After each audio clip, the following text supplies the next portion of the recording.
be at the computer. There's no time. I don't have my glasses on. Oh.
That was my back.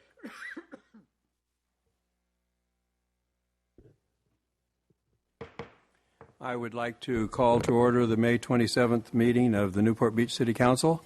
And could we have a roll call, please? The record will reflect that all members of council are present. Thank you. We will move right into the study session portion of the evening with current business. SS1, please. Consent calendar. Any questions? Councilwoman Daigle. I have none. Councilman Henn. None for me. Councilman Curry. None for me. Councilwoman Gardner. Nothing. Councilman Petros. I have none. Councilman Selledge. I have none. And I have none. We will then move right on to SS2, Lower Castaways. Thank you, Mr. Mayor and members of the City Council. The Lower Castaways Subcommittee would like to give a report, and Harbor Commissioner Dave Gerling will be giving that report this afternoon. And we're very excited to present our proposed ideas for this site. And so we'll dive right into it. So I can introduce Commissioner Dave Gerling. Thank you. Thanks, Chris. City Council members, city staff, and members of the public, thank you for this opportunity for us to share our vision for Lower Castaways, a parcel that today and present findings, vision for Lower Castaways parcel. I'd like to acknowledge my fellow Harbor Commissioner members, Brad Avery and Karen Ryan, Harbor Resources staff, Chris Miller and Shannon Levin, Parks, Beaches, and Recreation Manager Laura Detweiler, and PBR Commissioners Marie Marston and Kathy Hamilton, all of whom have contributed throughout the process. Lower Castaways is one of the remaining jewels in Newport Harbor, so we have tried to be respectful, thoughtful, and measured throughout the discovery process. So I apologize in advance. It's a long presentation, but I'll go quickly. The good news is half of the slides, there are 62 slides, 31 of them have pictures.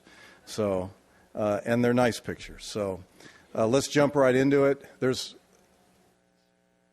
first slide we've already done. So in summary, what we've concluded, I'm going to start with the conclusion and then build up to it, is that we think this is best suited to be a recreational hub for bikers, hikers, and human-powered watercraft. In some way connected to the upper castaways. We'll show you some renderings as to how that might be achieved. Incorporating a historical element, many people refer to as McFadden's Landing. Now, the one thing to bear in mind is Lower Castaways is in a marine protected area. That is where we'll need to work with the Department of Fish and Wildlife and the Coastal Commission in order to incorporate a water element, but we think that's pretty instrumental in the entire plan. And we've received overwhelming support for the project since the process began. For those of you that have never seen it, this is the McFadden's Landing, or the old landing. It's a California historical landmark.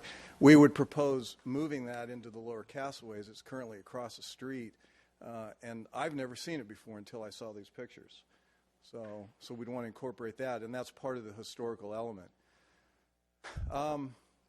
So this is a quick outline. I'm going to talk about our objectives on the Harbor Commission, how this fits into that, a little background as to how the city came to own it, historic photos, talk about the Castaways parcel, specifically the MPA. We did a study by Anchor QEA that I want to share with you. We have some preliminary renderings. I have a timeline which I think is important to share with you to show where we've been, talk about our challenges and next steps. So, in a nutshell, the Harbor Commission, as all of you know, we've had fairly specific goals and objectives. This fits with the Harbor Commission's responsibility to ensure the long-term welfare of Newport Harbor.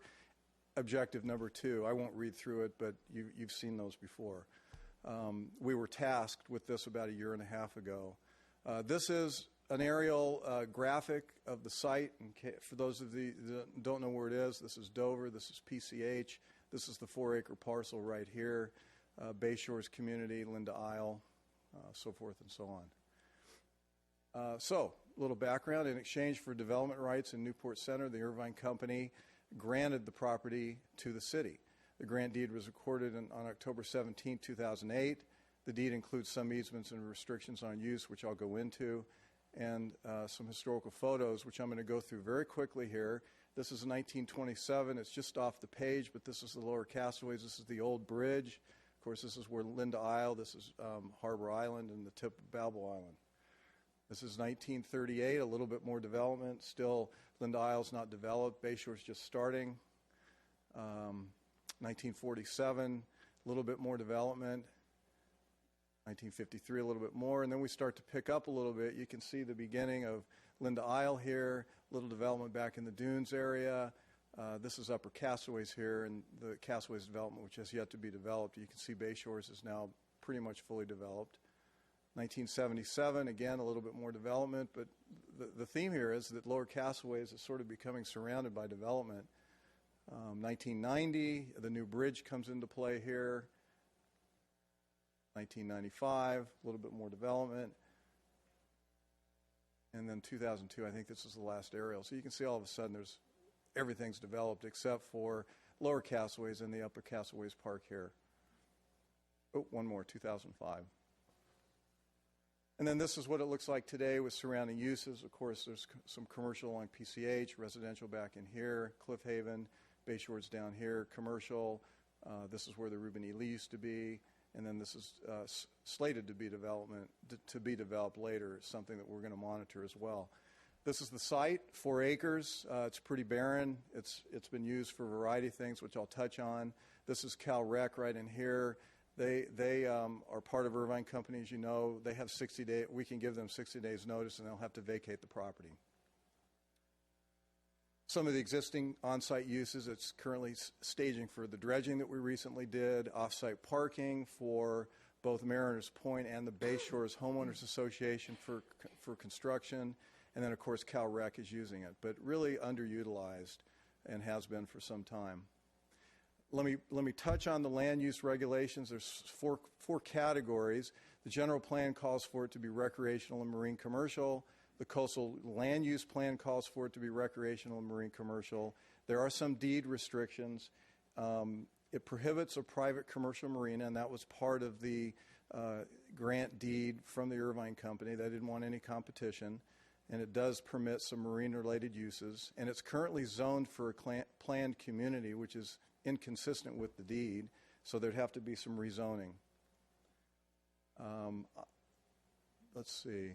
Yes, okay, one of the things I'll touch on a little bit, but I want to focus on a little bit here, is one of the proposals has been for this site to be not recreational, marine use, such as working on ships, things like that, of which there is a need here in the harbor. One of the limitations for that is that there's a 2,000 square foot maximum development unit limit, and so that would prohibit us being able to do much in the way of marine commercial. I'll touch on that a little later. Let's see, I'm gonna skip over these because, yeah, let's go to. Okay, so it's currently zoned planned community. The city the city council may exempt city facilities from zoning. So you kind of have a get out of jail free card with regard to zoning, but it would have to be addressed. It's not zoned to do what we want to do currently. So we'd have to rezone to commercial, recreation, and marine, which seems, I've been told by the city, would be fairly straightforward to do. There's also some CEQA considerations that we'd have to look at, specifically disclosing potential impacts of aesthetics, bio, air, water, so forth and so on, as we're all familiar with the CEQA considerations that we have to take into account. There's also some access issues. Now, another thing I want to just point out is we all were very cognizant of the fact that there's only one boat landing in the city, and it's at the dunes, and it's private. And so we wanted to make sure we vetted this potential site because it makes sense for the city to administer a boat landing. However, there's limitations, and one of them is here, is the access. It's only right in and right out of this parcel. And if you're pulling a boat, you have to go all the way up here to 16th and do a U-turn and come back down here in order if you want to get down on PCH. So there are serious access issues. The other one is the fact that it's in an MPA, and I'll talk about what that means, a marine protected area. It's almost impossible to envision any kind of boat landing being approved by the Department of Fish and Wildlife anywhere along this bulkhead here at the Lower Castleways parcel. Another thing to be aware of, there is an easement. This is the primary water line across the bay, so we'd have to take that into account in anything that we do, but I'm told by Public Works that that's fairly straightforward. That can be incorporated fairly easily. Okay, what is a marine protected area? This is a classification that was implemented a few years ago by the Department of Fish and Wildlife, formerly the Department of Fish and Game. And what it means is that they virtually limit anything being built below the mean tide line. And so it's hard to envision us getting any approval to build new structures. Now, there is one exception in that if you have existing structures, you are allowed to go in and repair those. So we might be able to tie into the bulkhead. Excuse me, you mean existing structures in the water area? Yes, in the water area, yes, thank you. Of course, there are existing structures in the landward side of the bulkhead, but anything with regard that is at the mean tide line or below would fall into this MPA category. And so it's very difficult to envision anything being built there of a new structure type. So there is a possibility that with the bulkhead that's there, it's a 300-foot bulkhead, the anchor, which I'll touch on here in a slide or two, but we could go in and repair that bulkhead and build something into it. But that still is going to be difficult. And in applying for a permit, of course, you have to go through the Coastal Commission. DFW, if they nixed anything we proposed, then of course Coastal Commission would abide by whatever their determination is. So we have to go through the MPA first, which is the Department of Fish and Wildlife. All of this revolves around the concept of take, which is defined as damage to habitat or organisms. Take is allowed for existing facilities, but it is not allowed for new facilities. So that's what we're faced with. And I have an update on that. Chris Miller and I have done a lot to develop inroads with DFW, and we've had quite a lot of dialogue with them. So we think we're well on our way to addressing that issue. As I mentioned, Anchor QA did a report on the bulkhead. It's 300 feet long. It's about 6 feet wide. It's reaching or has reached the end of its usable service, so there is some maintenance that's going to have to be done as part of any development of lower castaways.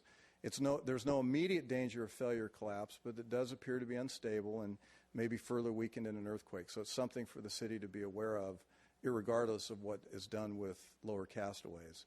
The general order of magnitude cost for a simple sheet pile wall installed would range from $500,000 to $1 million as part of any renovation of that wall. Okay, so I'll go through the timeline, but I wanted to share with you some of the ideas that came up through study sessions, through meetings we've had at the Harbor Commission level and other commissions that we've met with, and feedback from the public. So by water, by land, and by bike, which is sort of what we have proposed as a hub. Potential restaurant on site. You think back to Castaways and even the Will Wrights facility that was there years ago. Connecting upper and lower castaways, a commercial use boat launch, given the shortage in the city, which I touched on, a rental facility for boats, bikes, and stand-up paddleboarders, a public dock or pier, education and restoration center, could include growing and planting kelp and eelgrass, a clean water camp, such as a staging area for volunteers to bring trash from the bay, a marine recycling center, a commercial crane with a boat storage facility, base for the water taxi operation. This was proposed years ago. Again, this would be another thing that would be difficult to get done here now because it's now classified as an MPA. When the study came out on the water taxi 5 or 6 years ago, it was not an MPA, so it could have been more feasible in that regard. An area for unloading lobster pots, a community garden, regular parking, overflow parking, or parking for special events in the city, a multi-use site incorporating many of the above listed ideas, public restrooms. We've also talked to Dave Kiff about working with the Bike Master Plan Committee, and concessions such as food trucks. So there's a list of the ideas that came forth in the last year and a half. We've come to a conclusion as what we think should be done there. There is another idea that I want to throw out that we did fully vet, and that was to make a revenue-producing aspect to this parcel. And again, that would be difficult to do because of how it's zoned and the limitations on land use, but also because of the MPA. It would be very difficult to envision anything that would be revenue producing without being able to develop the area along the water. So again, in summary, currently zoned as a commercial marina, it needs to be rezoned. The city attorney confirmed that they believe the intent of the grant deed is to permit the city to provide municipal services and activities, but to preclude the city from contracting with a commercial operator and operate a boat marina. We envisioned a multi-use. The good news about what we're proposing is that if, say, down the road there was an alternative use that was suggested, such as a commercial marina or something, commercial marine use, we're not doing that much that couldn't be reversed. We're not putting a lot of infrastructure in that couldn't be reversed at some time. So that's the concept of a multi-use. You can add to it over time. But again, a recreational hub incorporating biking, hiking, and boating activities along with 85 to 90 parking spaces. This, again, is in the process of being determined, but there is a certain formula as to how many parking spaces would be required here, public restrooms, and a stairway connecting the lower castaways to the upper castaways. We envision that it would be built in phases, although we would try to get it approved all at once, given all the agencies that we have to go through, and a minimalist approach to developing this. So here's a rendering. And you can see this is Dover, PCH, just to get you oriented. This is the parking space here. This would be landscaping, trees. The existing trees are through here. We envision keeping those. This is the grand staircase that connects the lower castaways to the upper castaways. This is a sort of a green area for activities. This has the boat dock in it, but I don't think what we've portrayed here is going to be feasible, but we wanted to give you a sense of what it might look like. I do have some exciting news, which I'm going to share with regard to the water element, which I'm going to save till the last of the presentation. This is what it looks like from the air. This is what it looks like with it overlaid, so you can kind of get a sense of what we're looking at. And this is another rendering that we did, kind of playing around with the concept of here's the bulkhead. We can build a structure on this side of the bulkhead, and then if we had some sort of span going out, then we had some floating piers here. Would that be feasible as a way to get around the new structure in the MPA? We still think it would be difficult because this still sits on MPA property. So that's the challenge that we're facing. But we tried to be creative about this. This is a rendering. I just wanted to show it to you of what a boat launch might look like. And you can see it, the whole site is taken up by most of what you would need for a boat launch. This is the launch here, all the parking. It'd need to be a lot bigger parking to incorporate trailers and boats.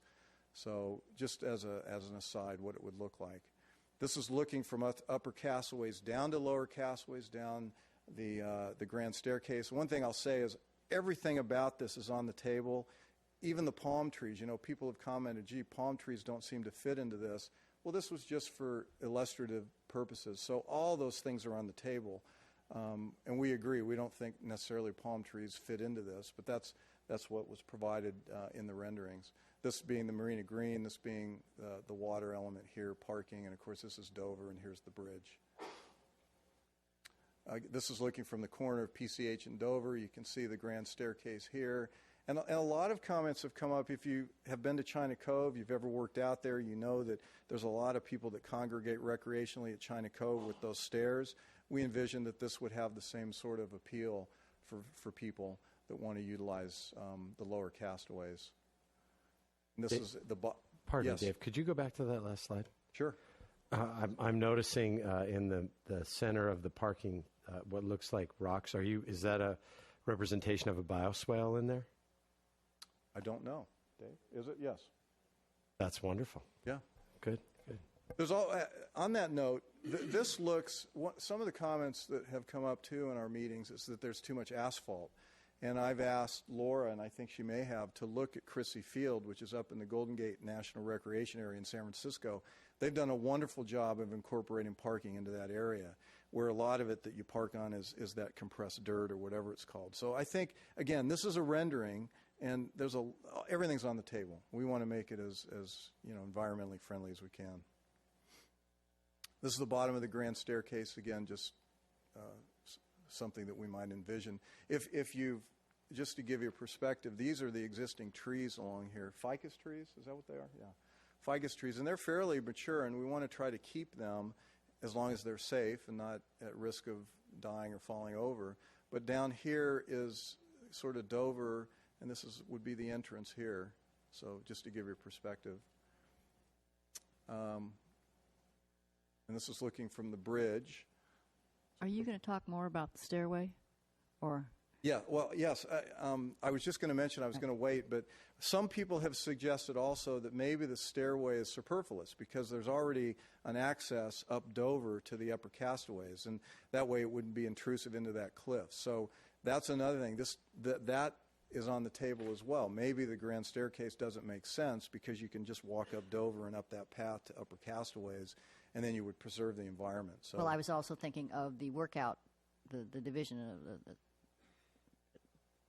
part of it's walking up and part of it's with all the workout stations and all that. Oh, yes, thank you. Yes, what we envision, as I alluded to with China Cove, that there'd be stations as you go up the grand staircase to work out, and it would, I don't think we have that rendering here, but we do envision that being fairly focal and central to this.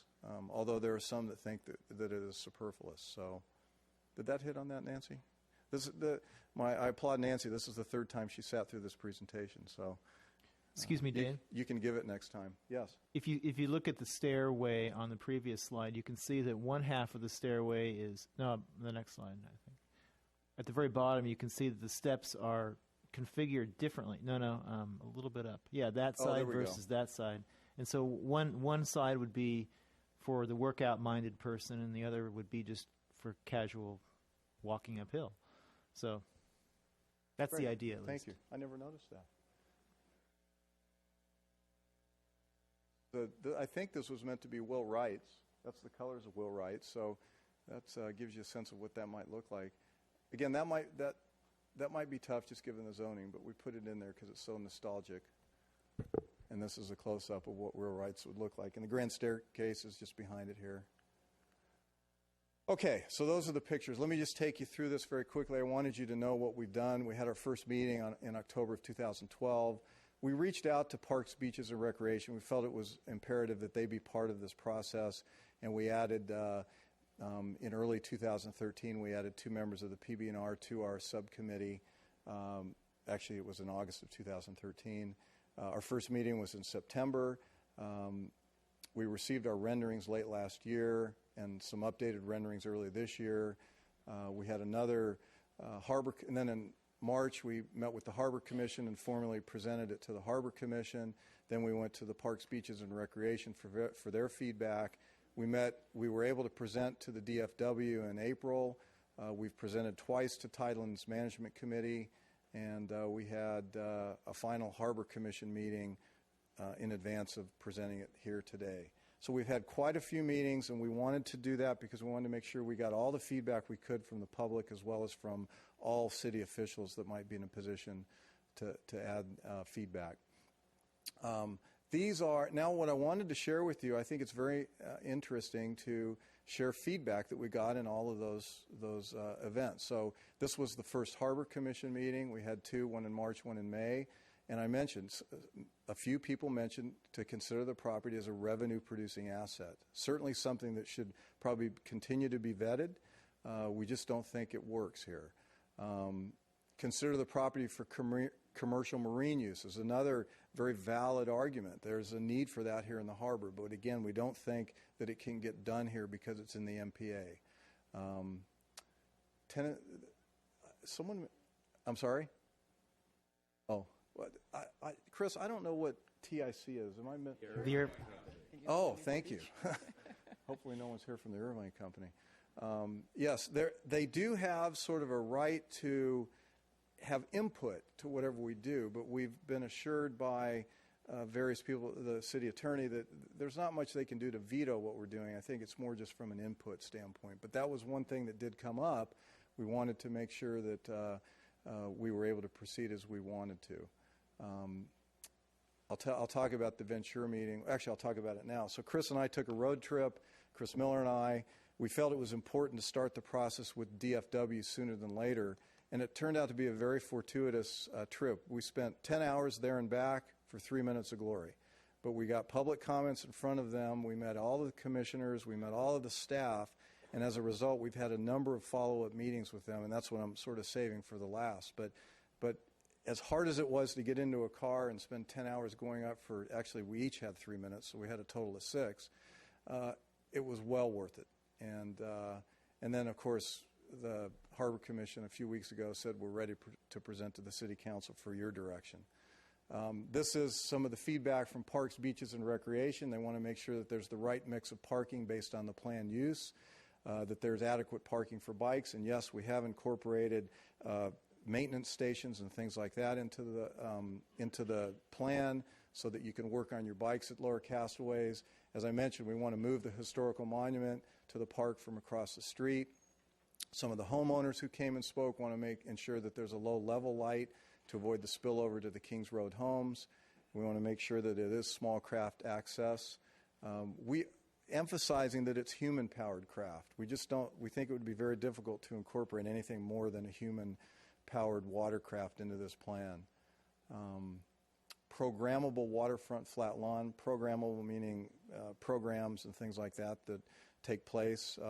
One in particular, if anyone, I think it was 2 weekends ago, the Upper Castaways had a flag day or something related to flags, but I would see us working with those groups. That was the Exchange Club, I believe, and working with them to incorporate that into a Lower Castaways event as well. So there's lots of things you can do with regard to programs. There's a question as to whether it should be free or metered parking. That'll sure be deliberated here as we move forward. And again, I mentioned removing the grand staircase since there is a pre-existing connection along Dover. And there was a suggestion that we incorporate fire rings into it. I felt like we needed to mention that. I did check, and I think, 600 feet? 700, within 700 feet. So all of the park is within 700 feet of a residence. So we know at least we can't put wood burning, but there is, I guess, the possibility to put some of the alternative fire rings in there if that was deemed to be appropriate. Tidelands management, the first time we met, we just provided public comments. We went back, and two of the issues that came up were the water currents, and yes, certainly that's an issue. We'll have to do studies on the water currents with regard to the water element, and the in and out access of the parcel is limiting in many regards. Okay, so I mentioned that Chris and I went up on the 16th. We met with Commissioner Rogers. He's one of the 5 that sits on the Department of Fish and Wildlife. He grew up in Newport. He's very familiar. He's very supportive of what we're doing. However, he is the one that authored the MPA boundaries, and he's very reluctant to make any exceptions to what he has spearheaded with regard to the boundaries. And I think that was done 2-3 years ago. So we're going to have to find a way to work around it, as I've mentioned. But we did, Chris and I and the rest of the team laid the groundwork for quick follow-up discussions, which we've had, and I'll talk about in a moment. We had one more subcommittee meeting. We talked about the parking seems to be too prevalent, so we need to look at options to have less parking. As I mentioned, metered versus free parking comes up time and time again. And there's some talk about moving the seawall. If you were to move the seawall back, then you wouldn't be bound by MPA, but that seems to be limiting as well, but something that probably should be further vetted. I don't think that makes sense, but that is something that was brought up. So this is, now you're right up to date. On May 19th, last Monday, we had a call with Steve Wirtz and Becky Oda of DFW. This was a follow-on of our meeting on April 16th. We talked about existing versus new structured. But the one thing we did do is we explored options, and we identified where the line is, the line of demarcation between the MPA and non-MPA. And I've got some pictures to show you that, and that's the exciting part. But we will need an exception to current policy for the MPA to build something new, which we're finding was probably almost impossible to get. However, we know that with the existing structure we have, that there's something we can possibly do there. And anything we do, we're going to need to justify why we're doing it and why the DFW would want to approve something like that. Eelgrass, of course, always comes into the fold. That may be an issue as well. So this is what I've been sort of alluding to. I've got 4 pictures here. I just took these this morning based on our call. This is looking from the Lower Castways parcel east, sort of east, southeast. And this is the end of the bulkhead, sort of some remnants of it. But if you look at this line here, this shade, that's almost the boundary to the MPA. So on this side, very difficult to get something done unless you work on this. This is an existing structure. We might be able to build a platform, but look at this next picture. You look in here, the same line, that's the boundary. What we thought is maybe we can put some sort of pier or dock in here. This doesn't seem to be used by anyone traversing under the bridge. They're in the next bay. So if you had a dock here with a bridge coming from Lower Castways parcel and then launch your boats out that way, that might be a workaround. And Chris and I both went down and looked at it, and we think it's very feasible. Turn another 90 degrees and you're looking up to the west. That's what it looks like again. Here's the boundary. Actually, the boundary is the edge of the bridge, so it's right here. And you can see this is probably the mean high tide water line because that's where the debris comes up. So as long as we had something here spanning over the line, I think that's probably what we want to focus on in order to incorporate a water element, because it's going to be very difficult to incorporate anything otherwise. But it looks to be very doable. I think Shannon and I have already talked about this. We're going to have to understand who owns that property. It's Caltrans administered, I'm sure, but that's going to be an issue. We'll have, but a lot easier and more straightforward than having to work with the MPA. And this is a full 360 view looking back at the parcel. The first picture I took was standing right here looking that way. So that's the exciting part, because we think that's very doable. This is a visual that you haven't seen, but this is the bulkhead, and it stretches up here for 300 feet. And this is where originally we envisioned a pier being built, or a dock, but again, difficult. Okay, we're home stretch, two slides to go. Of course, the challenges are the DFW and the MPA boundaries. Coastal Commission would come after that. The bulkhead and seawall, there are needs that's going to take, and that is going to take some money.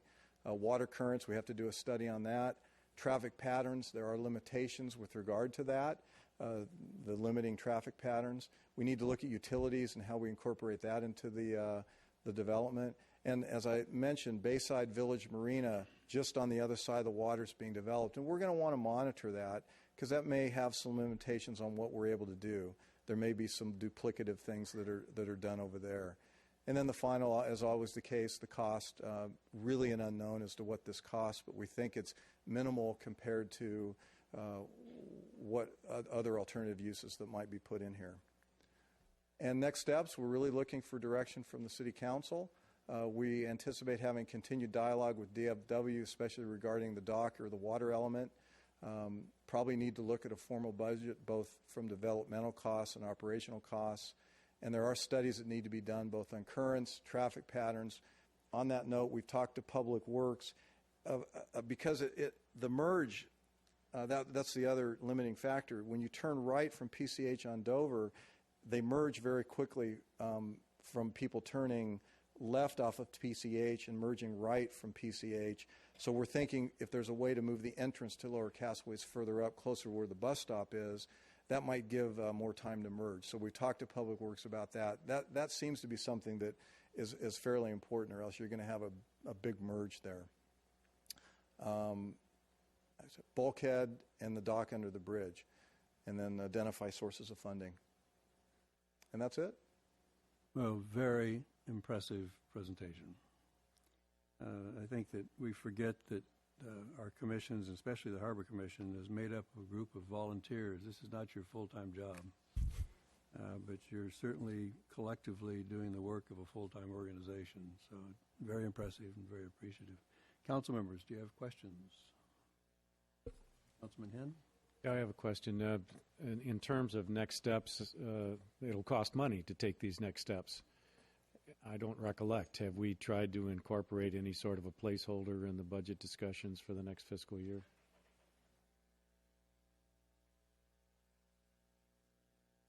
We actually have some money set aside in the capital improvement program to start that. Enough to move through the first year's worth of effort on these next steps? Or? Yeah, I think we put $300,000 to start the concept development all through the permitting of it. Councilman Petros. Yes, Mr. Gerling, I too just want to thank you and the committee members. This is an amazing volume of work and effort, including all the meetings. It's clear that you have really gone out and made an effort to get input, and you're bringing that back, and that is absolutely wonderful. I like the fact that you're thinking about sustainable building practices. The bioswale, the plant materials, I believe, should be in keeping with that area, and I applaud you for that. 3 words: wild mountain blueberry. That was the seasonal flavor of Will Wright's ice cream back in the 60s that my folks would take me to when that ever came out, and I can still taste that ice cream. If there is ever any opportunity to get wild mountain blueberry back on that corner, I'm in. If I had one comment, the grand staircase, and this is just one guy, the notion of our bluff faces they're slowly changing all around town. And as we have right now on the Dover side, coming up from Dover into the park, there's like a split rail fence, that path that kind of is hidden along the side. It's my one humble man's opinion that a big grand staircase might not be in keeping with the natural setting that we have there. And I might want to encourage you to offer up alternatives of maybe something a little more in keeping with the natural setting there. If that's something that you've heard before, I think that that's really great. And I'd like to see something that might be more of a zigzag or that would go along the switchback and come up. A little more mellow on the presentation. Okay. But again, thank you very much for all the hard work.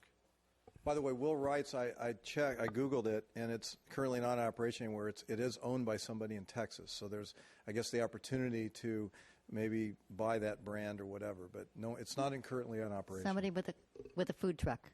Yeah, exactly. An ice cream food truck. Yeah. Mm-hmm. Mr. Mayor. Councilman Selledge. Yeah, I think this is a terrific plan. I think you guys have done a really good job in taking a look at all the alternatives.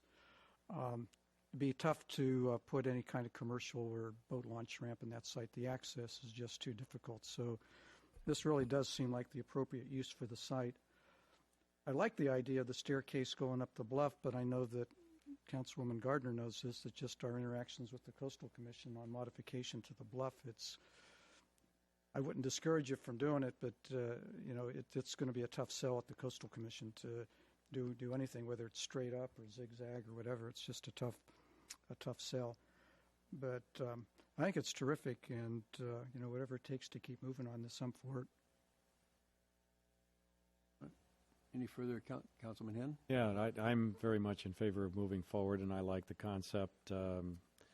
I think as it relates to Coastal Commission, at least you've got going for you the idea that you're significantly expanding public access with this plan, and so maybe there's a little more wiggle room than there might otherwise be on bluff face and that sort of thing. And I alluded to it, if we don't do anything there is the possibility, because currently a stand-up paddleboarder can pull up, get out on what little sand there is there, and it can be disruptive. If you have hundreds of stand-up paddleboarders coming, it could be disruptive. So if we can make our case that we're doing something to preserve that by building a water element, we might be able to convince them to let us do something. So that was in one of my slides. We need to justify and sell them on the idea.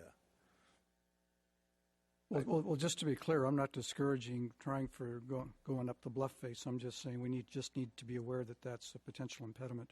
Mm-hmm.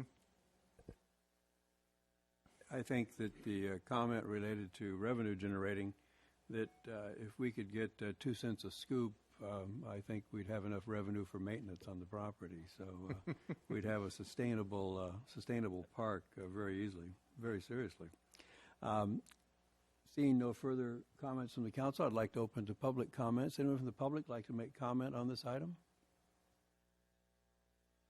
Seeing no one coming. Oh, I'm sorry.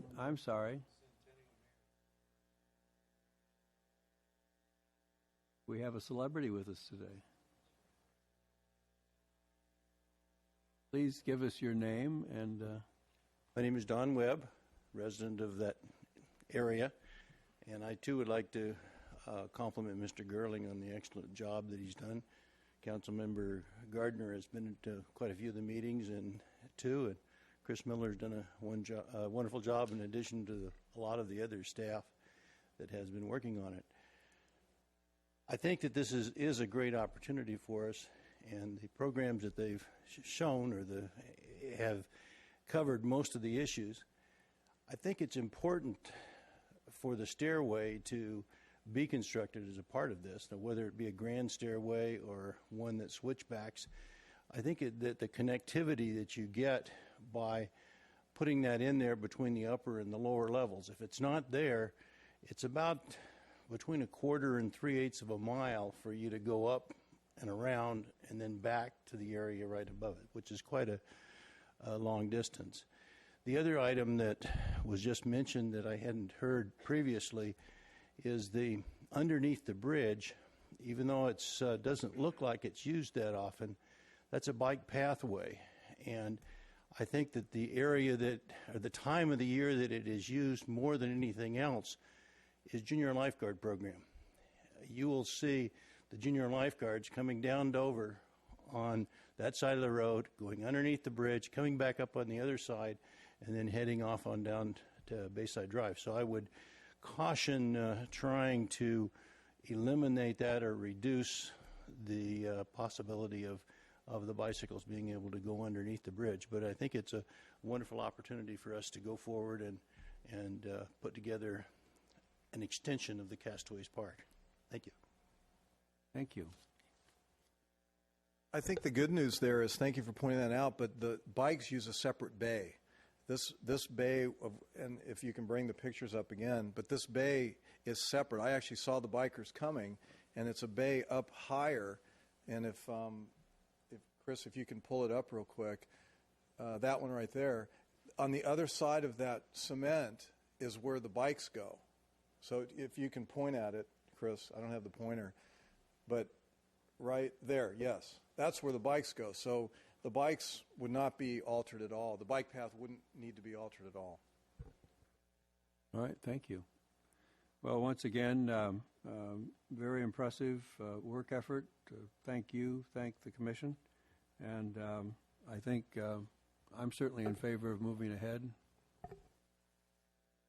We have a lot of nods. So Thank you. Congratulations, good work.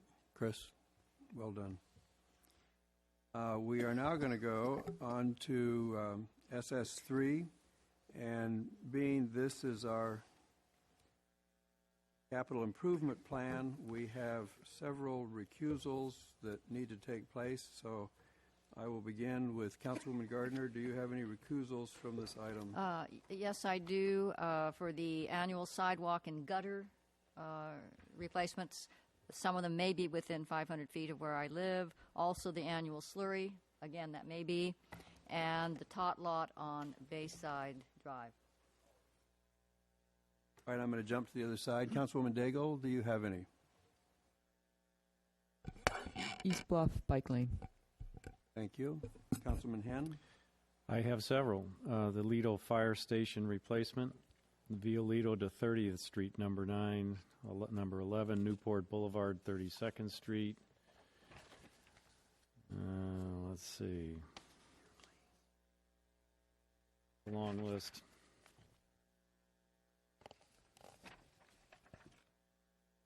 And Newport Boulevard water main replacement. And as well, I'll recuse myself from the vote as it relates to the Food and Wine Festival. Thank you. Councilman Curry. Well, the advantage of living behind a gate is that the city doesn't spend any money back there, so I don't think I have any. Councilman Selledge? Since I'm surrounded by water and the Promontory Point apartments, I don't have any either. Yeah, I do.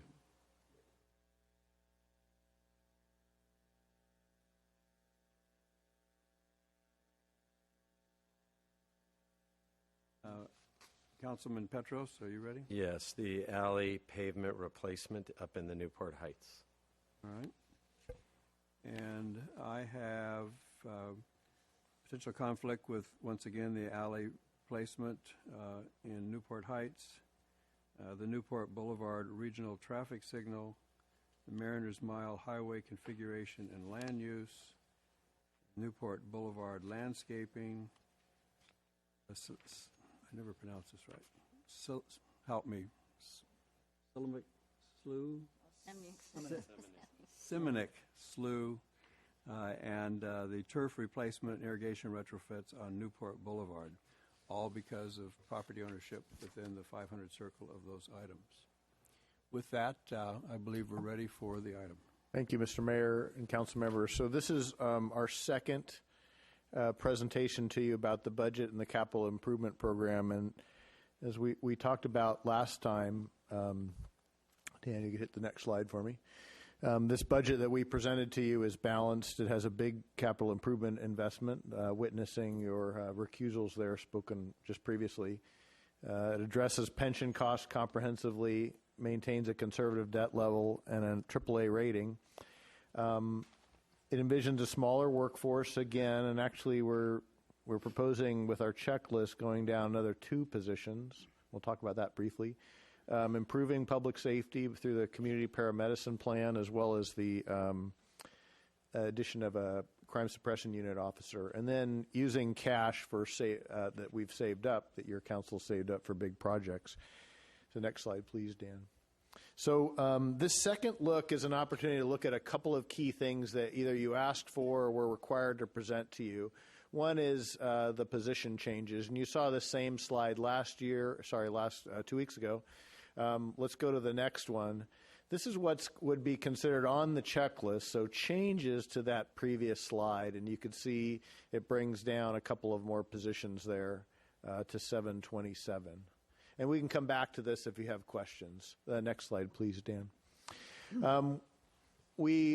You asked us to come back to you with a proposal to adjust how we administer the bids, and I think we've been somewhat successful in that, and this is also on your meeting's agenda for tonight. And I'll thumb through a little bit of what this slide says. It basically says we would take on a part-time position to do in part what consultants have done in the past, especially the bookkeeping element of it. We would also reduce the bids expenditures as well as reducing what we give them. The net change to the city is a little bit more cost, about $5,000, but hopefully a bigger savings to the bids, upwards of about $20,000 a piece for the two bids. And you can kind of see a list here of who would do what. I did meet with Tara Finnegan, with both of the bid presidents. I know Jim and Bernie are both here, and we think this is a good path, but I'll let them speak to it too if they certainly have reserve the right to have concerns about it. So again, this is something that would be incorporated in the budget if you adopted it, and would be incorporated in the bids budget if you adopted them tonight. Next slide. One of the requirements that we do with you each year is to report the use of council discretionary funds for the public at home. This is $6,000 per council district. It's been a council policy for as long as I've been here at the city, which is a relatively long time at this point. And the council can pick what community groups might be entitled to receive some of these funds. And again, that terminology is explained in the council policy if anyone wants to look at it. So this is that list. We're required to report to the public and to you at least once a year, so this is the time to do that, as to how those funds have been proposed to be expended. We'll leave this slide up just for a little bit, but know that we'll also make sure it's available to the public. Next slide. So Councilmember Gardner last time asked for a better breakdown, I think a more thorough breakdown of what the Tidelands accounts look like. This is the proposed budget for 14-15, and if you like this format, we can look back and do the same thing for 13-14. And you can see the first column, numeric column to the left, is what we consider the operating fund. So Tidelands operations, including everything from the amount that the lifeguards draw from Tidelands, from Chris and Shannon's work to beach maintenance. So you can see our total revenues there are about 11.1 million, and then 17.4 million for the expenditures. And you can see how that transits down to the fund balance. And then we've now separated, as a part of your council's direction, the column to the right, and that is the Harbor Capital Fund. And this receives the incremental revenue of the harbor rent increases and it apportions them just for capital purposes. And you can see that the capital purposes proposed for 14-15 are the Balboa Island seawalls, the Balboa Marina Public Pier, and the Central Avenue Public Pier. Can we stop there for a second, Dave? Certainly. When I look at this list, I don't see anything for the marina at Marina Park, which is clearly in the Tidelands, and right? It is. And which is, I think, $8 or $9 million or some such thing. I don't remember the total cost for it. And as Dan, you want to help me out here on that? Sure. So Mr. Hen, we have not appropriated any expense directly out of the Tidelands or out of the Harbor Capital Fund, but we would anticipate that there would be still a repayment for it. We just haven't. So here's the key thing. I wouldn't want anybody walking away looking at this slide thinking that, well, we underspent that Harbor Capital Fund. The reality is we're going to spend way more than that when we build the marina at Marina Park. And so I would hope there'd be a way to express that appropriately so that we don't get the wrong impression here. So we could express that in the final iteration of this that goes to you for adoption.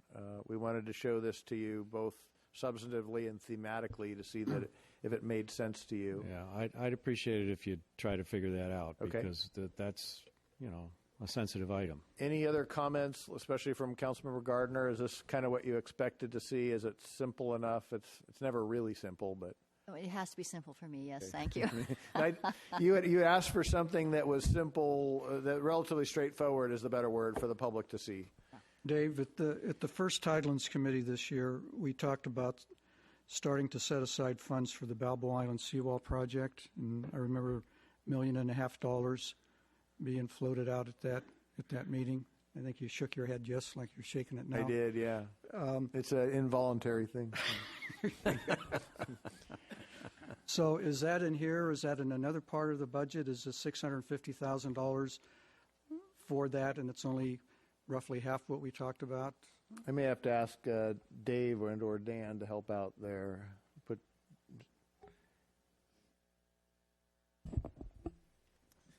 I recall a conversation. The 650 would be part of that.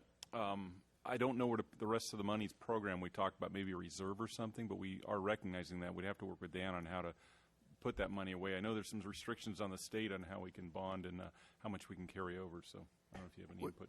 We do see. Well, this is a discussion that was just held at Tidelands Committee, and the whole council hasn't had the opportunity to weigh in on it. But we were talking about, since it was such a high cost and it's going to take such a long time to get all the permitting in place and everything, we ought to start setting aside money on an annual basis to get a head start on this. And that can still be done. We did look at this more as a snapshot of a single 12-month period, and if it was your direction as a council to set aside that within the next 12-month period, as well as maybe to take an advanced look at the second 12-month period, that's where you'd see the rest of the revenue pop up if we did it that way. We could. I think the importance, to me anyway, of this is if you look at the operating fund, that in addition to the Tidelands money, the general fund, we're putting $4.4 million into it. And I think that's an investment of the total 87,000 members of the community, not just the people that live around or providing the Tidelands revenue. And so I think that's a discussion that always takes place. And I agree totally with what Councilman Henn was saying, is that, when you look at what we put into harbor capital over and above this amount, it's once again a considerable amount of general fund, although it be it our facility reserve funding that's put into that as well. So I very much would support showing that. Okay. That comes on top of course, something in the neighborhood of $10 million of expenditure for harbor dredging and the Rhine Channel cleanup in the last few years. So, right. We're way ahead of the game in terms of spending to improve our harbor. So staff has worked on a document that's not quite ready for you yet, but it's close. That's for the public as well. That's a look back of the last 3 fiscal years as to what those sources of revenues were and what those expenditures were. And again, in a more straightforward or simple way than is already in your, it's usually in the performance plan as well as the CAFR as to how exactly these funds are expended. So we'll provide that to you next time for adoption. David, if I could just chime in real quickly, that beginning fund balance does incorporate the previous spending for the lower bay dredging and the Rhine Channel, and that's why there's an accumulated deficit of more than $6.5 million there. Just one question, and I'm sure that the answer is probably very obvious, but I'm looking at the Harbor Capital Fund, and I'm just wondering, the seawalls really qualify for that particular? They're on Tidelands. The one in Balboa Islands are. They are on Tidelands, but I mean, it seems to me we were talking about real harbor improvements, and this seems to me a very specific improvement to Balboa Island. I'm not that we shouldn't do it, but I'm just wondering if this is the right allocation. Well, I think, Ms. Gardner, that we had always envisioned, at least at the staff level and talking with Tidelands management, that the Balboa Island seawall project would be paid for through a variety of sources. One being Tidelands. $1.5 million doesn't cover much. Oh, no. I believe it should come out of Tidelands. I'm just wondering if it should come out of the Harbor Capital Fund.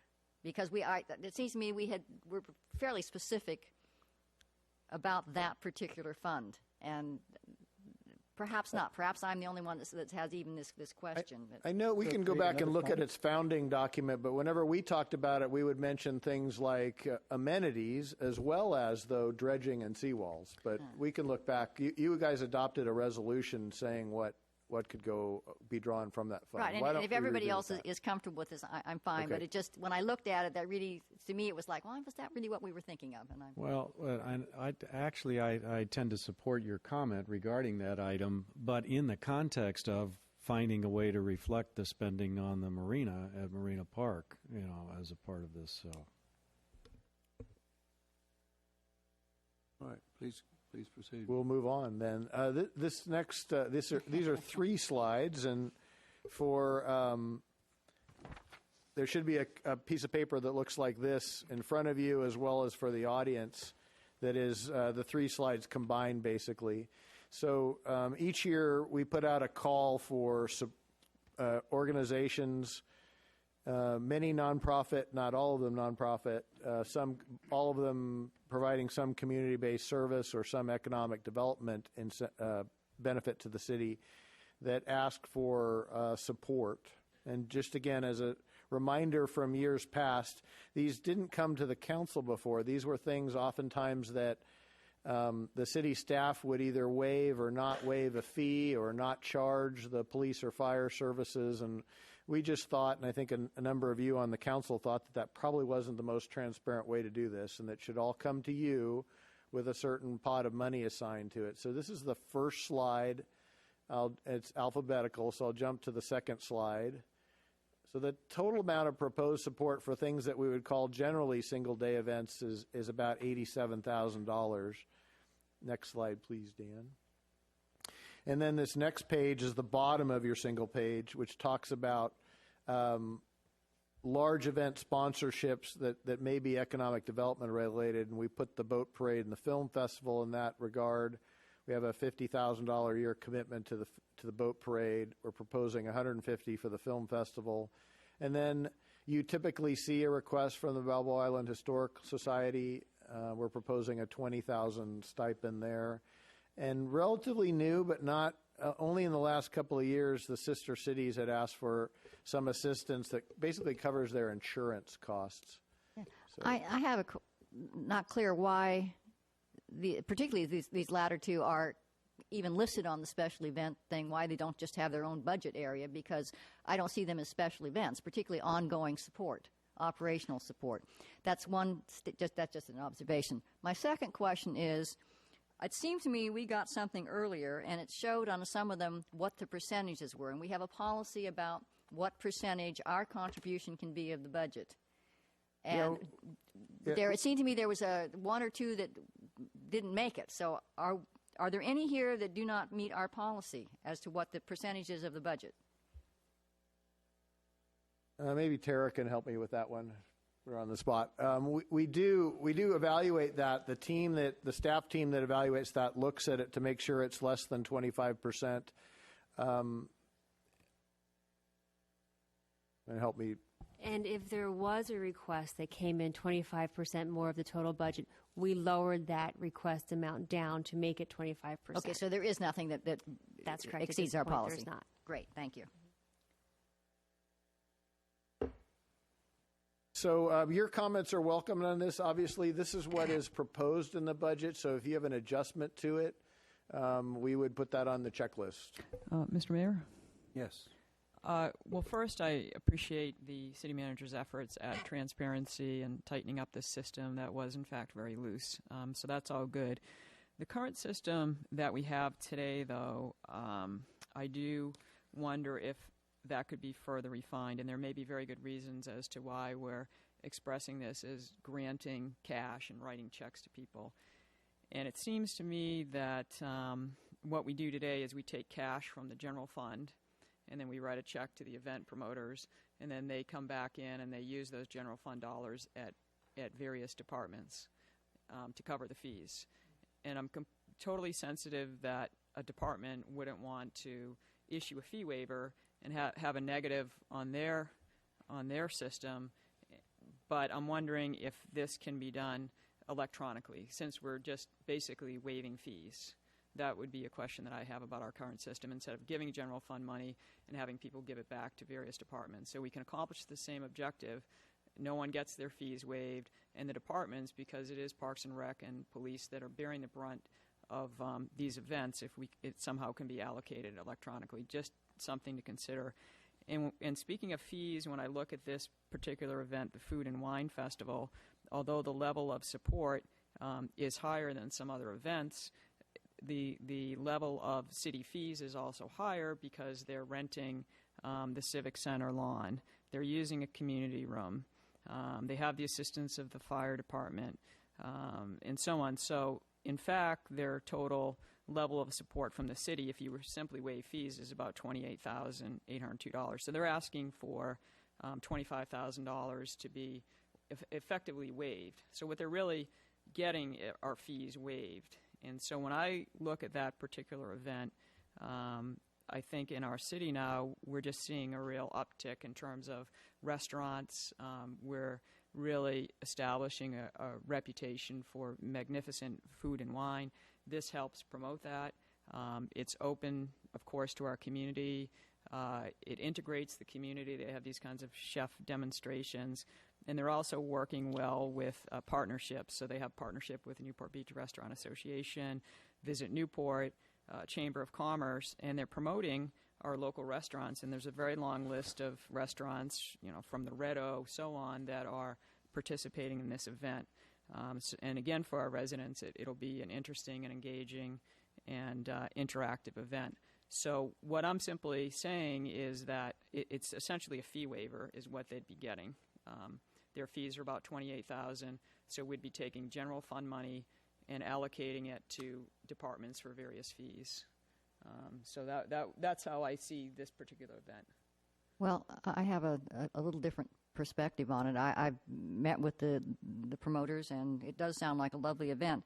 But of these special events, there are two that got $15,000, and this is one of them, and it's a brand new event, and we have long-standing events that have asked for more that we have cut way back. So I was a little surprised that we would be this bold to something without a track record. Well, I think with the existing events, the level of fees that they're having to pay for the city are not as high as this event. So you could say, well, we're giving the film festival or someone else $100,000, and in fact their city fees may be $20,000. So we're giving them, in effect, a check. We're giving them city funds of $80,000. With this particular fund, we're not giving them money. Now it's expressed as giving them money, but again, it's effectively a fee waiver. The note on this is covers city permit and site rental fees.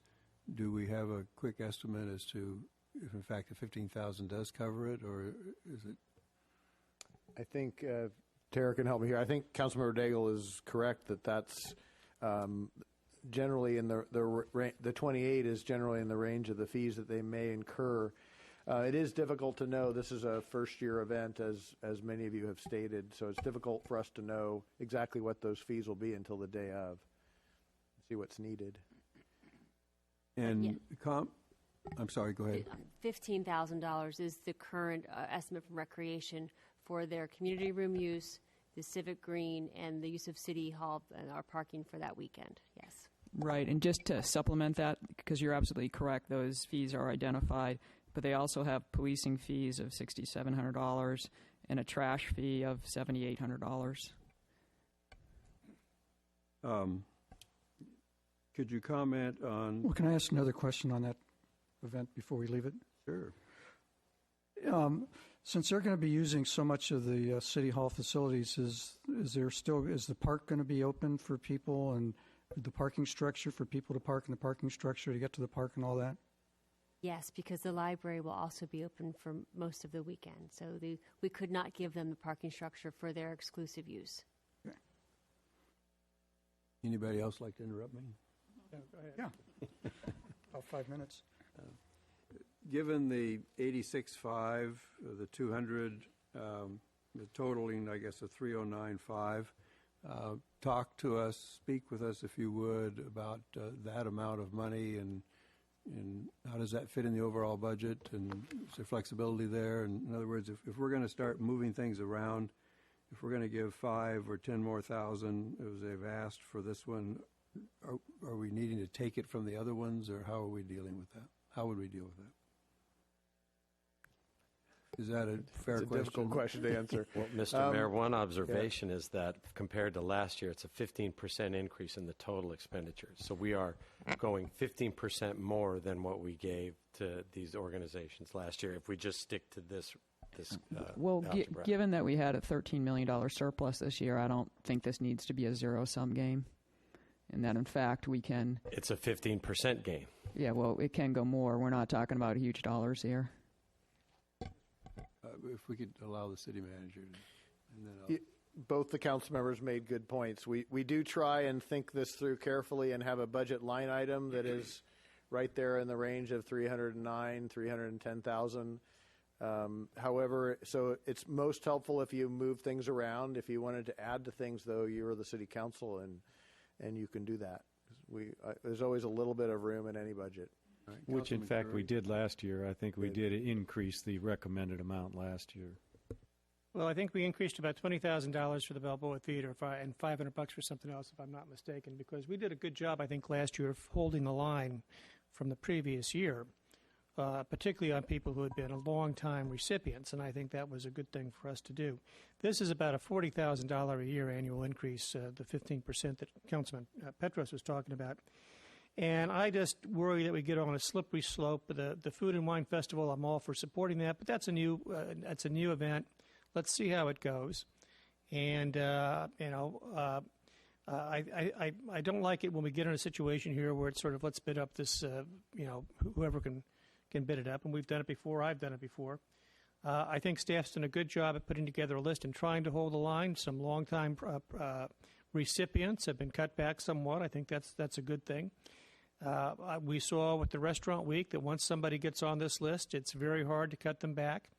They become sort of institutionalized, and we have to find a better way of dealing with those issues.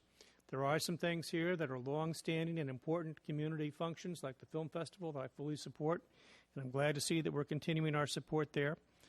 But I'm happy with the list as it is, and I think we should exercise the fiscal discipline at keeping it where it is. All right, further council comments? All right, seeing none, I'd like to ask if anyone in the audience would like to comment on this item. Please come forward if you would.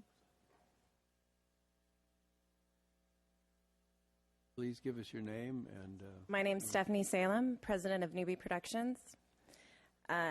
Mayor, city council members, thank you for this opportunity. We'd like to propose that we receive the full requested amount of funding for $25,000, and for the following reasons. The Newport Beach Wine and Food Festival has the real potential to become one of the few signature events for the city. It's a 3-day festival that's going to promote all of the Newport Beach restaurants and their chefs, promote local corporations and businesses, bring in visitors and tax dollars and economic growth to the city of Newport Beach. It will put the culinary scene of Newport Beach on the National Food and Wine Festival circuit, which has become a huge trend across the United States and throughout the world, like the Aspen Food Classic, the Pebble Beach Food and Wine Festival, the Los Angeles Food and Wine Festival, the New York Food and Wine Festival, the Austin Wine and Food Festival, the South Beach Food and Wine Festival. Those are just to name a few, but they're everywhere. And Newport Beach needs one. The festival will be a world-class Epicurean experience. Pergola-lined tents, vintage furniture, settees, hand-passed hors d'oeuvres on silver trays, 150-foot by 50-foot grand tasting pavilion with chandeliers draped from the ceiling, just Newport Beach style. And by bringing in celebrity chefs, we'll bring national recognition to our Newport Beach restaurants and chefs. The VIP launch party at Red O with Master Chef Rick Bayless, he'll be hosting that evening. We'll have a pop-up and cooking demo by John Ledbetter, which is a local great chef, and Susan Manick, she just won her first James Beard Award, Best Chef in South. She's also on a Chase Sapphire Bank commercial, and she's also been on Top Chef Masters. We have Top Chef All-Star winner Richard Blaze doing a cooking demo. And his new restaurant in San Diego just won Best Restaurant in San Diego. So he'll be bringing his San Diego followers. All of our celebrity chefs will tweet and Facebook and Instagram about the festival to their over 1 million followers combined. We have 16 cooking demonstrations, celebrity and local great chefs, over 40 local restaurant samplings, 50 wineries. We've got sommelier panels, mixology courses, international live jazz bands. The festival will also promote this gorgeous civic center and 24 Carats. When you rent the civic center, that is the caterer that you use. So 24 Carats will not only be hand-passing hors d'oeuvres on both days, their executive chef Ashley will be doing a cooking demonstration. They'll be managing the on-site kitchen that all the restaurants will be using in the parking lot. And 100% of the net proceeds of this festival will go to charity. We've got 2 local charities, Project Hope Alliance and the Hoag Foundation, benefiting Circle 1000. Our official community partner is the Newport Beach Restaurant Association. We'll provide them an area right outside the Grand Tasting Pavilion so they can act as a concierge booth for the restaurants that will be participating and promote their new Dine and Be brand and their new website. They'll have their logo on the Step and Repeat, all advertisements, all festival collateral. And they'll help secure more Newport Beach restaurants. We're working with the Chamber of Commerce. We've got local support from lots of Newport Beach corporations and businesses. I'm afraid you'll have to wrap up here. Please support. Thank you. Thank you.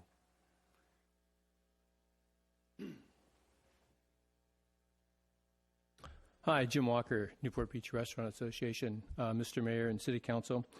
Dave, if you could, the slide that you had regarding the bid budget that we talked about, if you could put that back up, I'd appreciate it.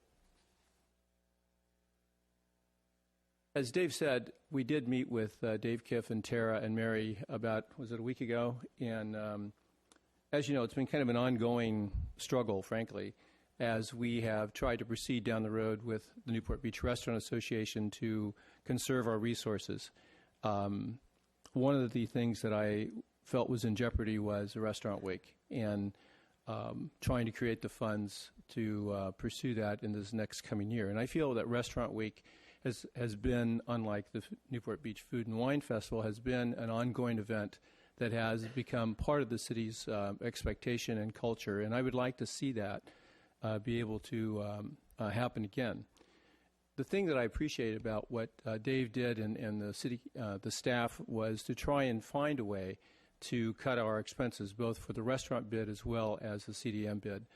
I'll let Bernie speak to the CDM bid. I'll talk about the restaurant bid. What helps is the fact that the city is going to take on some of the responsibility in terms of the accounting. Some of the administrative will still fall on the bid, which is fine. We're more than happy to handle that. However, my understanding, or perhaps my misunderstanding, was in that approach, there would be a reduction of about $20,000 in terms of, as I thought, cost to the bid. However, what's coming out of our $40,000 that we normally get from the city is $20,000 to pay for that. So our $40,000 that we normally get from the city, as what in the past has been matching funds, and something that we agreed to some time ago, where we would get an additional $40,000 for the next, I think at this point, 4 years, has now been cut to 20. So it really kind of, frankly, caught me a little off guard. And looking at the bottom line, although it helps, it doesn't help, to my opinion, substantially enough. What I would recommend and what I would appreciate is, as we have asked in our proposal for Restaurant Week, which we'd asked for some time ago, was, frankly, $6,000. The $6,000 is not going to help us a great deal in getting Restaurant Week. What I would ask is you add an additional $10,000 to that and make it $16,000. And the reason I would ask that is because I think we may have found a way by using Visit Newport as our base and entity to help us put on Restaurant Week. In the past, as you know, we've used CMC. Last year we used McFarland, and they've cost us for their services a great deal of money. I think if we can consolidate that and have enough funds to do an adequate job of putting Restaurant Week back on the map and using the resources that we currently have with Visit Newport, we can pull it off. So I would like to have perhaps an amendment to that $6,000 request and up it to $16,000. Appreciate your consideration. Any questions? Well, actually, I have a question. I have to admit I'm a bit confused by the math here, too. Now, we're going to get another chance to consider this evening, right? And if somebody can just do a little quick reconciliation so that we're sure we understand the math, is Jim right or not? Is, at the end of the day, is there really a $20,000 benefit from this, and et cetera? It would just help me a lot. Absent that, I am sympathetic to the Restaurant Association's request here, and I don't see $10,000 getting in the way of any sort of budget issue here. So. We talked about that as a staff level and talking with Jim, and it also, in a transition year, it seems more reasonable to me as well, that component. As to reconciling the math, remember the bids both asked you and then to have staff consider waiving a bunch of costs that part of the deal last year was that they would incur. So when we do the math, we think there is, if you assume that the council was not going to waive those costs, that the costs would continue to be borne by the bids, and we indeed do this proposal to amend them, there is less cost by the bids of about $20,000 apiece, and the city would now incur those of about $5,000 net increase in cost to us. So again, you have to look at that through the lens of not necessarily agreeing to what the bids wanted, which was one of them wanted another $50,000 added to their allocation. And then I think the restaurant bid concept was to have the city cover about $38,000 in costs, if I'm thinking math on my head. So I think we're going to avoid $90,000 in potential requested costs, but about this much, as is on the slide, in actual costs, if that makes sense. So I'm not sure it does. Okay. but what I'd like to look at it through is the lens of cash. Yep. From the standpoint of the Restaurant Association, and I presume we're going to have a similar conversation about the Resident Association. How much cash are they going to benefit from with this recommendation at the end of the day? Not compared to what was asked for, but do you get what I'm saying? Yeah, when I do the math, then the restaurant bid receives about an $8,000 benefit, which is pretty small.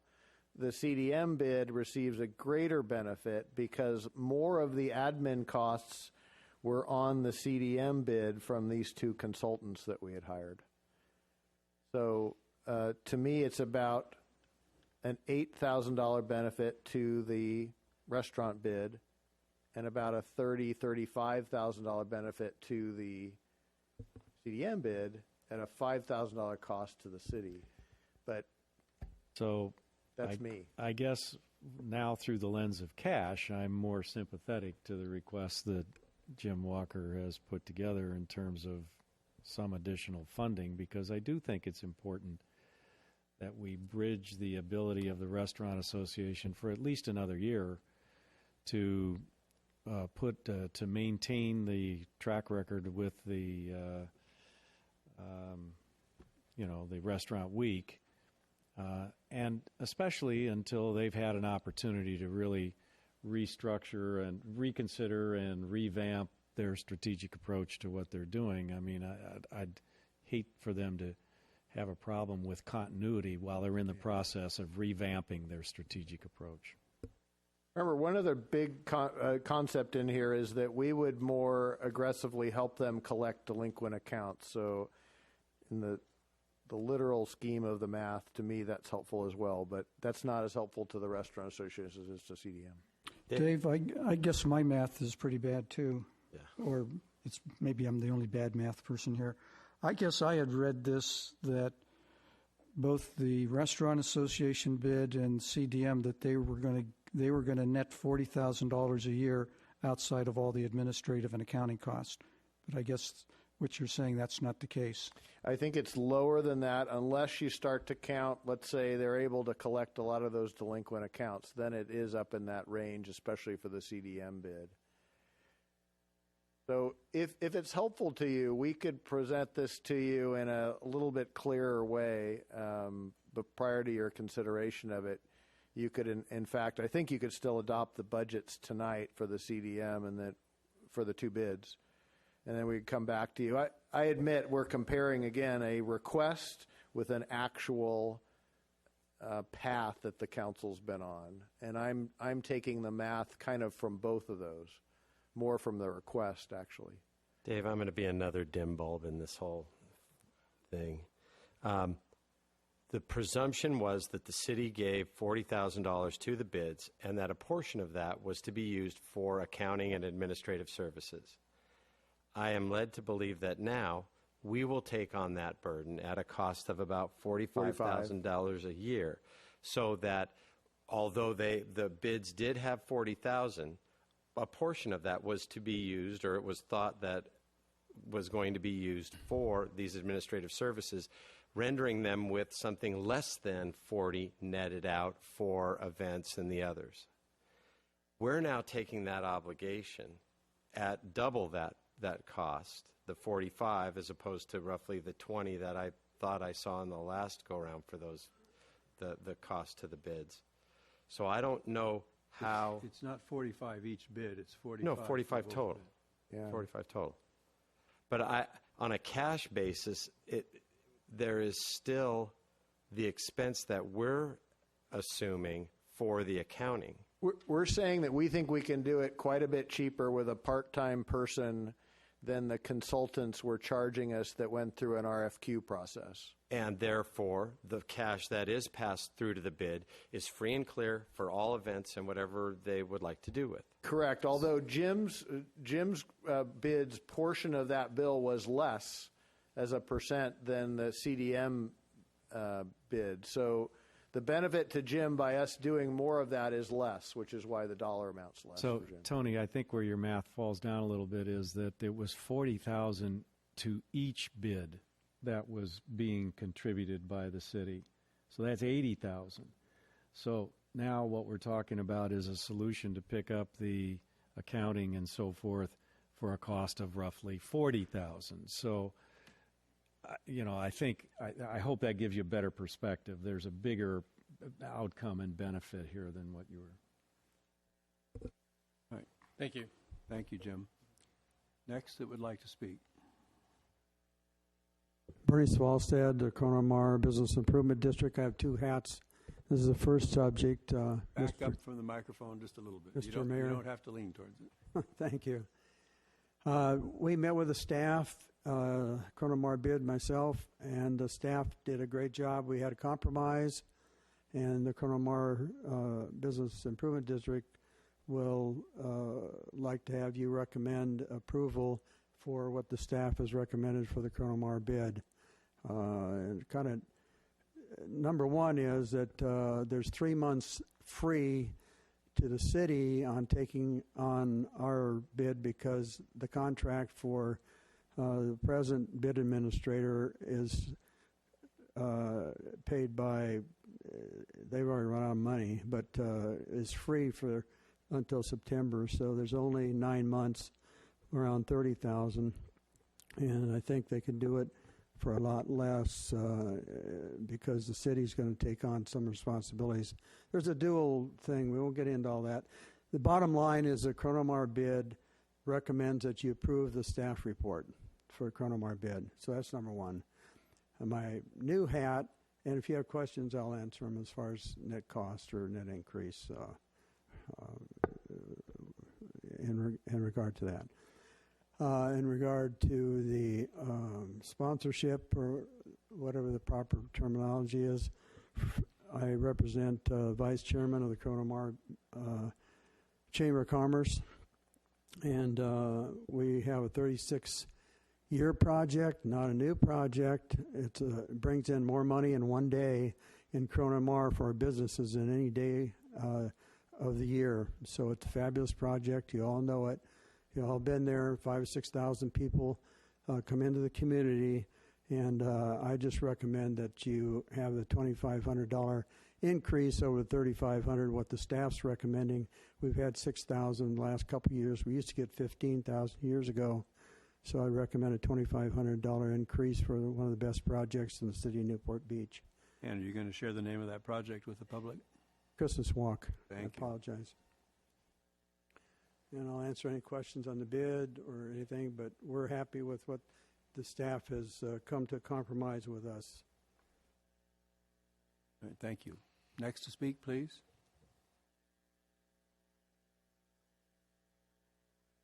I'm Ed Trainer, the president of the Balboa Island Museum and Historical Society.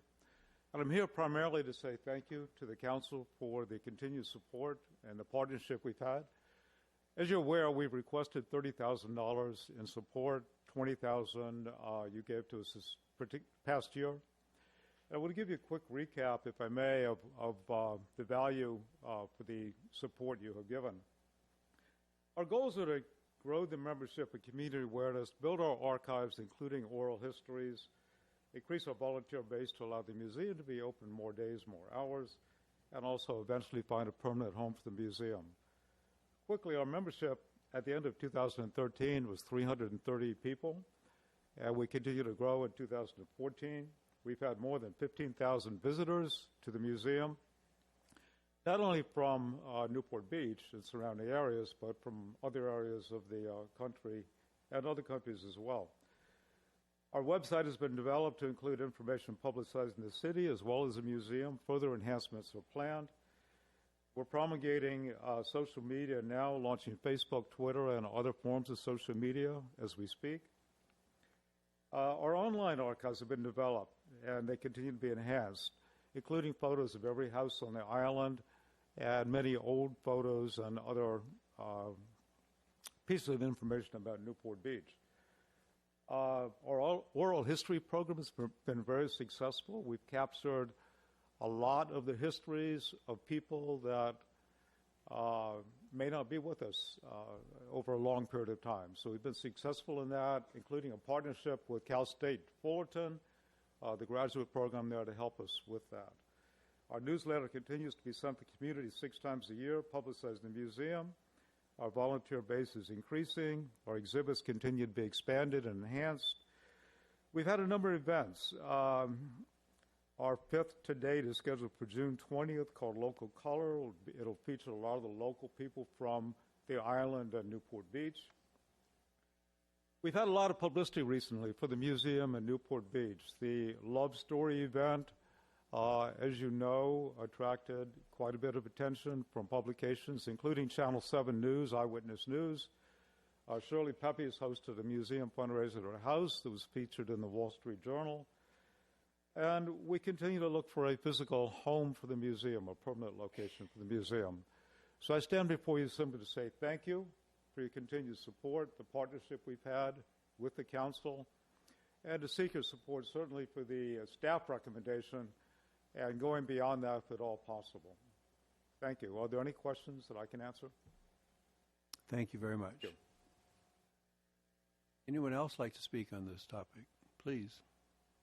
Hello, my name is Stacy Davis. I'm with the Orange County affiliate of Susan G. Komen for the Cure.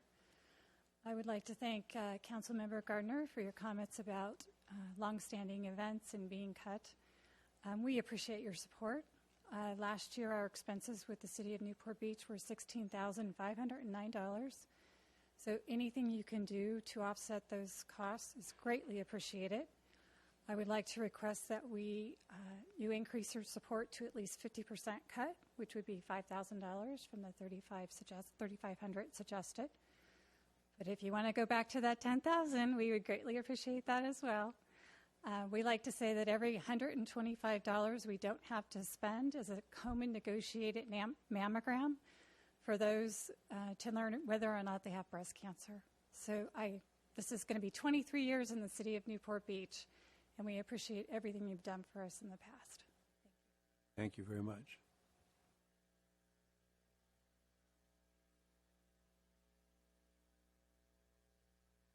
I'm Matt Wiley. I'm the president of the Newport Elementary School Foundation. You've got us, or the staff has us slotted for a $1,000 contribution. We'd asked for $2,762. This is the second year that we've run a car show on the peninsula. Our first year was a year of learning. We run a very lean operation. We have no professional staff that does it. It's all volunteer organization. And we had a very successful year for our first year. We learned a lot, and we think our second event this year will be even more successful. The money that's raised goes directly into the school, and it's to help fill the gap created by lack of state funding. Newport Elementary School is a little bit unique in Newport Beach that we've got this bifurcated population. We've got Lido Island, Peninsula Point, and in the middle, not exactly the richest group of parents in the world. So we have a very small group that gives a lot and a large group that just doesn't have the ability to do that. We make up that gap by raising a lot of money through fundraisers. Last year, we raised $240,000, which we're very proud of. That's up from $30,000 or $40,000 only 10 years ago. That money literally goes to hiring teachers. We hire teachers with that money. That's the bulk of our spending. So whatever help you can give us, that's where it goes. We could really use the help. It just seems to keep getting worse each year on the funding side. We do have a new principal that started last year. We're very happy with him and with what's going on at the school, and would love to have your support. Thank you very much. Thank you very much. Any questions? Questions, Council? All right, thank you. Mayor and council members, Greg Schwank. I'm the Executive Director and CEO of the Newport Beach Film Festival. And I just want to say thank you for your past support and encourage you to continue your support of the festival. We've come off of a very successful 15th year anniversary. I think for those who remember the festival back 15 years ago, we've come a very long way. And we've got great goals for the future. With 54,000 people attending, with hitting our stride as far as both regional and international coverage of the festival, we're very proud. And again, we just want to say thank you for your support and look forward to seeing you out at the festival next year. Thank you very much. Thank you. Questions? Since you didn't ask for more, are you willing to give any back or anything? Wrong question, I guess. Sorry. Mayor Hill and members of the council, my name is Jim Mosier. I am a Newport Beach resident. I'm not here asking for any money that I know of. And I am a little bit confused as to whether staff actually has finished their budget presentation. I thought we were going to hear about budget checklist and more. But if this is the time for public comment regarding the special event funding that you're considering, it seemed to me that there was a time when this funding, the purpose of it was to support grassroots community organizations. But it's good to hear in a city that's paying down debt and struggling with pension obligations that we appear to have a lot of money to give away. I see, though, on the list that there are several organizations that made requests that have been rejected because it says the event is organized by and primarily benefits a private organization. I see, for instance, there's one here, perhaps like the Wine and Food Festival, towards the bottom of the list, that printout that I have, called Open Air Market, appears to be on city property at McFadden's Wharf. I don't know what they're proposing to do, but we're not going to fund it because the event is organized by and primarily benefits a private organization. I know nothing about Newbie Productions or the claim that 100% of the net proceeds are going to some kind of charity, but I assume they've come to Newport Beach because putting on the event here benefits them, and because I assume an LLC is a private organization. So I'm not entirely sure what distinguishes them, and the restaurants that they're promoting would seem to me also to be private organizations. If we're talking about the other things we heard about the budget, I would like to mention the council discretionary accounts and point out, as I perhaps did last year, if we're seeing the amounts that the council members spent with more than a month left in the fiscal year, the public really has trouble from those slides seeing how the year is going to end. I can't recall last year how it came out. But it's another example of, despite the city staff's good efforts towards transparency, it's really hard to achieve that for the public. I did, while Mr. Kiff was making the presentation, look at the budget detail that we have and the comprehensive annual report, and neither of them tells me how we actually finished the last year on those accounts. Thank you. Anyone else like to speak on this item? All right. Has the staff finished their presentation? We just have the checklist next. I think this is 2 slides.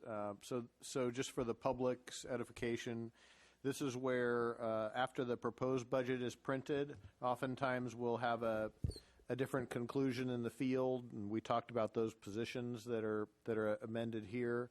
The next slide talks about if we have a capital improvement reprogram. So you would see these again when you adopt the budget, but this is right now what is on the checklist. And if you had a potential change to the special event thing that we just talked about, we would have those adopted this way too. And then it's all voted on at once next meeting. One thing that I would like to see added for consideration is some funding for the design of the Pro Del Mar entryway project at MacArthur, with the understanding that it can't go forward unless we figure out the parking. And I think that staff has a figure on that, don't you, Dave? We do. I don't have it with me, but the design's actually in the budget, and we can work with that and bring it to you. I thought that was, in fact, the provision that we had made. Yeah. Yeah. All right. Dave, I just had a quick question on the assessment district startups. Are these for the assessment districts in the Heights? They're actually all over town. We have 6 20Bs in the works right now, and we need some staff support to manage all these 20Bs. Does this include the coordinating the alleys that we're looking at, ultimately laying down concrete, or those eventually outside it will? of this? Typically, that'll be a staff project behind the 20B district. Once the district is undergrounded, then we'll come back and do the alleys. But there is the one in the Heights. There's a couple over in Corona Del Mar. I believe there's one in the Peninsula. Will we need a rebudget then at that time? We can. Well, the alley won't actually start probably for a year, so we'll have time to add to it. Okay. Thank you. I've got one question. I've just got a general question, not on the budget checklist, but where in the budget, or is it in the budget for the second year of the sculptures in the park program? I couldn't find it when I was looking at it. That's a good question. That's usually a line item within the city council's budget in some of the professional and technical services. I'll make sure that's there, that we indeed allocated funds with that. It's in a larger category, but I'll check that for between now and next time. Councilman Curry? Yeah, can I just get a little description about the scope of the Big Canyon Reservoir Auxiliary Maintenance Yard project?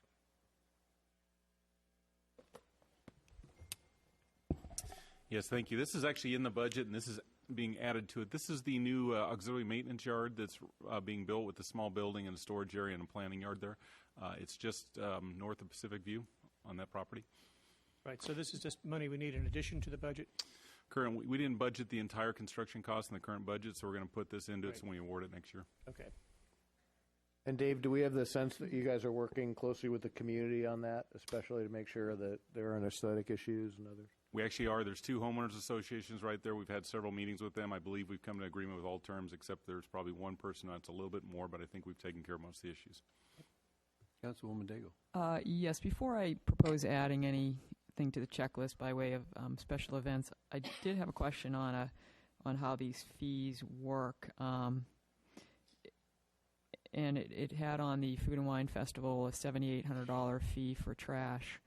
And seeing that the city is no longer doing that service in-house, does the promoters have the possibility of obtaining a sort of a trash sponsor that will do the job subject to the city's standards?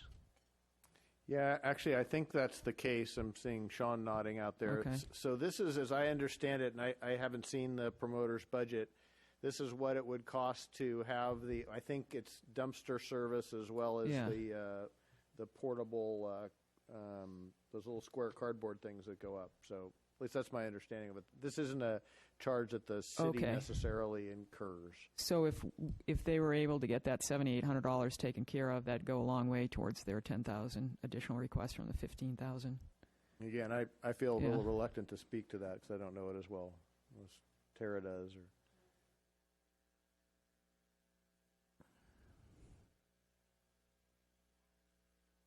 Well, with the trash, the trash would be done through an outside vendor, so that price wouldn't be a charge that the city would be charging. Okay. So yes, they could go out and get a sponsor. That happens very often with events. They'll get a trash sponsor, and they'll be on their marketing materials, and they don't have to pay for the trash. Okay, because I've found Waste Management, Weir Disposal, CR&R, they've always been very generous towards community events, so that might solve your problem, or $7,800 of your problem.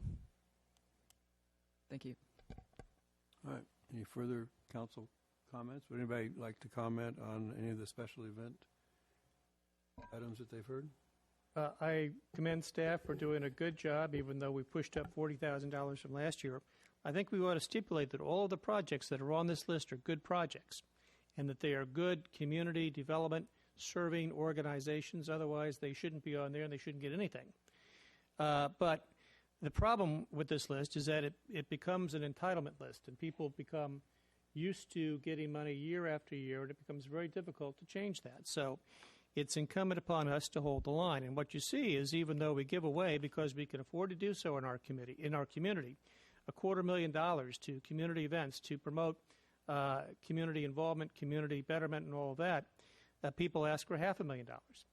And they do that because they know that there's it's like going to Las Vegas, that there's a chance that you can stand up here and you can get the payoff and get part of it or half of it or something by asking for a bigger amount. And if we're going to control the budget, we've got to be more diligent about holding off on those sort of that entitlement creep.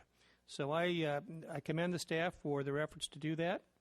I think we've got a good group of projects here that represent a diverse segment of community organizations and efforts, and I would support that the staff recommendation along with the budget checklist and CIP additions that was just presented, and I would recommend those for approval. Do you need a motion? No, we're in study session, and so we're just providing. But some consensus along that regard is always very helpful. At least the heads nodding thing that we do, we bring it back. Head. Yeah, I support Councilman Curry on that. 2 nodding heads. I see 3 nodding heads. Okay, so you'll see this again for proposed adoption on Tuesday. I think it's June 12th. All right. So thank you. Thank you. I don't think we have any other comments. Do we, Stan and Susan, do we have the direction that we need? Good? Okay, thank you. All right, thank you. Madam Clerk, it's time for public comments. The city provides a yellow sign-in card to assist in the preparation of the minutes. The completion of the card is not required in order to address the city council. If the optional sign-in card has been completed, it should be placed in the box provided at the podium. The City Council of Newport Beach welcomes and encourages community participation. Public comments are invited on items listed on the agenda and non-agenda items. Speakers must limit comments to 3 minutes per person to allow everyone to speak. Written comments are encouraged as well. The City Council has the discretion to extend or shorten the time limit on agenda or non-agenda items. As a courtesy, please turn cell phones off or set them in the silent mode. At this point in time, is there any public left?